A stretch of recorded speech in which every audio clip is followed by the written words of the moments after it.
ba le rapana la magolo ba re ba dia ba lelela re batho le basadi re batho ba basadi ba sele ba rona rena ba re thobela go basadi ke batho ba mmale rapana ke batho ba mmale ya makamore le bona ya madoshi ya tlhola re ba thabile ba mmaputi a mmafala makatikela ditšhipi ya gata ye nngwe ya menama.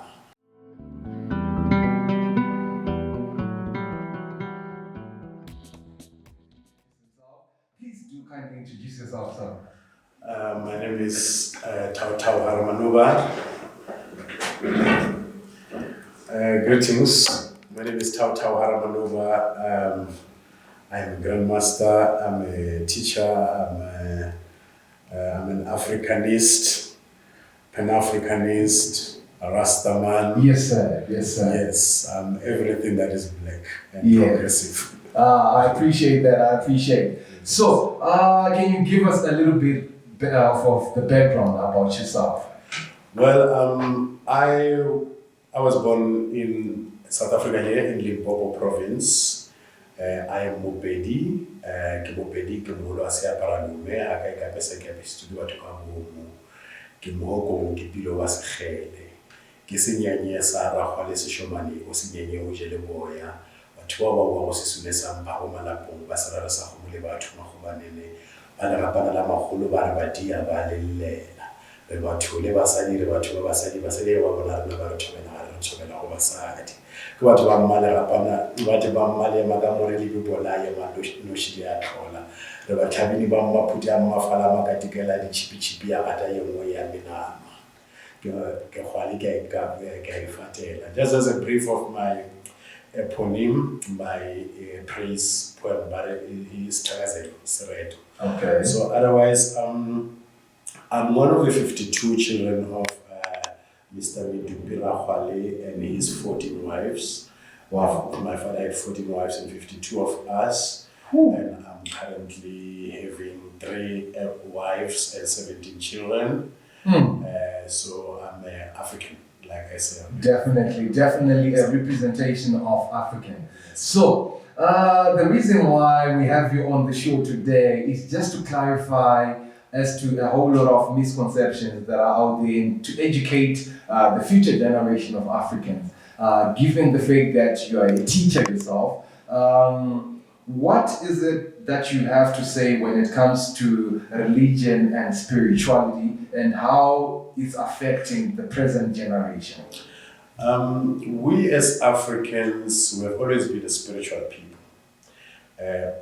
In a whole, human beings are spiritual beings. Yes. But as African people, we had our own spiritual cultures. We did not have a religion. That is why we did not have a separate day of worship. Mm-hmm. We did not have a separate place of worship. Yes. Worshipping of God was always been an integral part of our cultural practices. Mm. You'll see your mother cooking there, get burned by the fire, and then she'll be like, oh my God. And something that she did not have to learn or go to school. Yes. For it. So it is who we are. Spirituality is our nature, is our divine essence. Now, with the colonizations of Africa and the Africans, we then began to become religious. We adopted religion. Okay. It was socialized into us, even through education. You know that the first education institutions that taught us English were missionary institutions. So the missionary institution, it went together with missionary education. Like for instance, during apartheid was a Christian doctrine by 3 major Dutch churches or African churches, the NG Kerk, the Dutch Reformed Church, and the Hervormd Church. So they had a thing called BIBS, Biblical Studies. So you were taught only one form of religion, which was Judeo-Christianity, as presented by the Calvinist denomination of Calvinism, of John Calvin.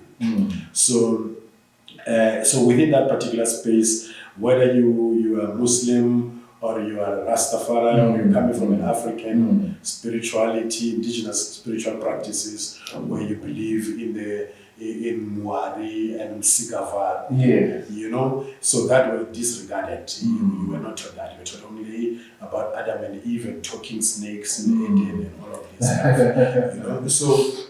So now with that, we were moved away from our spiritual connection, because our spiritual connection is to connect us with one another, which are practices that are found in Ubuntu. Now, Ubuntu, some are trying to present it as a philosophy, some are trying to present it as a religion. Even academically, I mean, against South Africa, the first person to have a PhD in Ubuntu is a white man. Yes. With the University of UNISA, University of South Africa. Wow. And they're thinking that, but Ubuntu is a PhD of our grandmothers. Yes. You know, yes. Organically, that's organic intellectual. So, what I will say that there is a huge difference between religion and spirituality. Yes. So, please clarify on that. Spirituality is what connects us with each other, with the Almighty, with the Most High of creation, with our environment. But then religion is a set of rules, regulations, and rituals created by humans.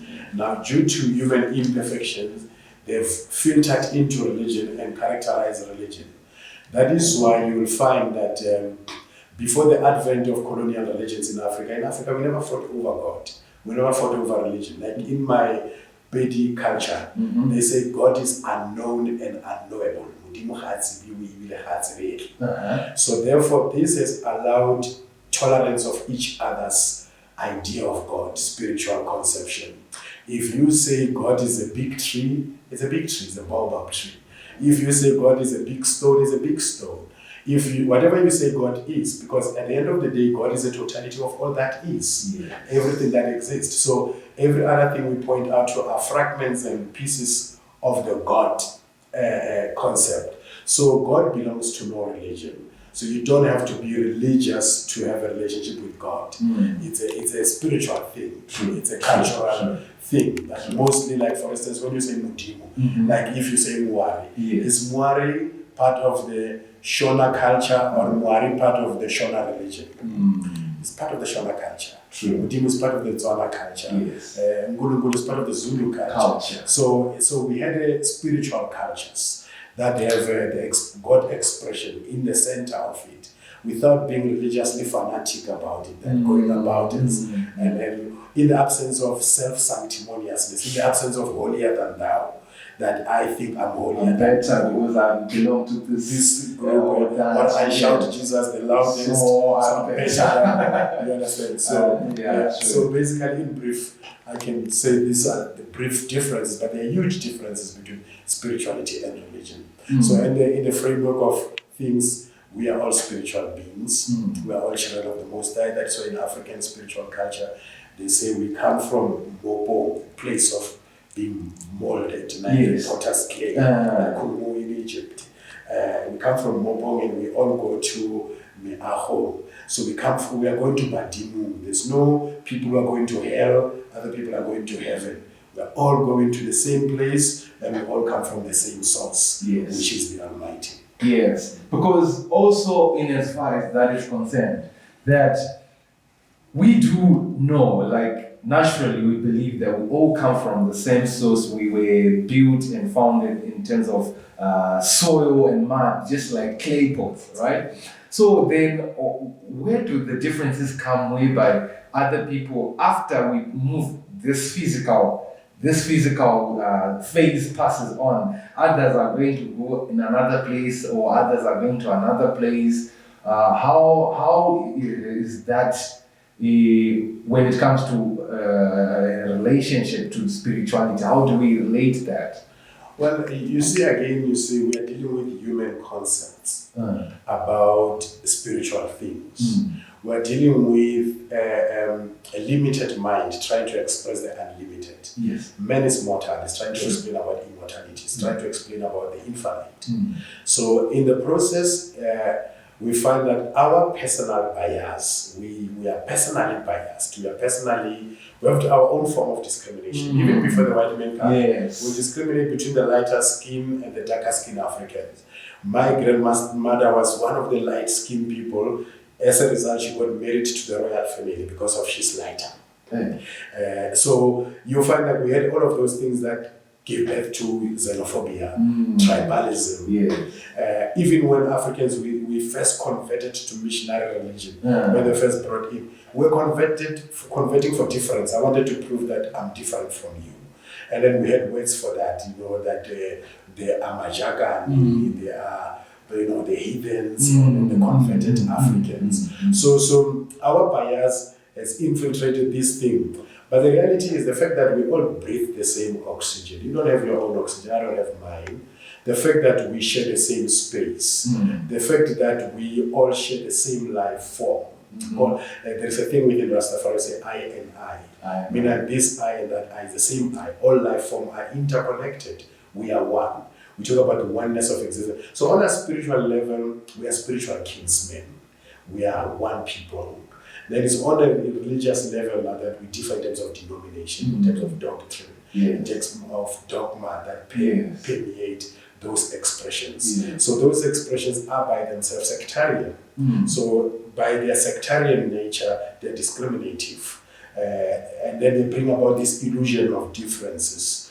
But the reality of it is we are common, we are one as spiritual beings, we are all children of the same source. None of us is self-created. We were brought into existence by powers that we cannot explain. That is referred to as the divine mystery, and which other people call God. Others they say Allah, others they say Mudimu, others they say Shikwembu. But we talk about the oneness of our existence and our being. All right, so now with all these denominations in place and all these gods that have been created everywhere, what do you see as the future of Africa in terms of religion and spirituality? How do you perceive it to be? How is it going to be like? Because now we have 3 generations now, for example, mostly. There are those that were born like in the 70s to the 80s, that's a different era. Then we have the 90s, mid-80s to the 90s, that's a different era. Now there's the new millennials, the 2000s, that's a different era on its own. So how do you perceive our Africanicity in as far as worship is concerned in the next perhaps 5 to 10 years? Well, you see, there were the Chinese at one time, they were like us. They went through a theological age, and then they passed theological age to philosophical age. Now, when they had a philosophical view of life. Now, we are still going through theological age. And the worst part of it is coupled with we have brought in ideas and dogmas and doctrine that are foreign to us. So we are battling with ideologies that are not ours when it comes to religion and spirituality. Even within the framework of Christianity, you have a salvation religion where people now are, pastors are all over the place promising people wealth. That if you do this, you're going to get rich and so forth. Now,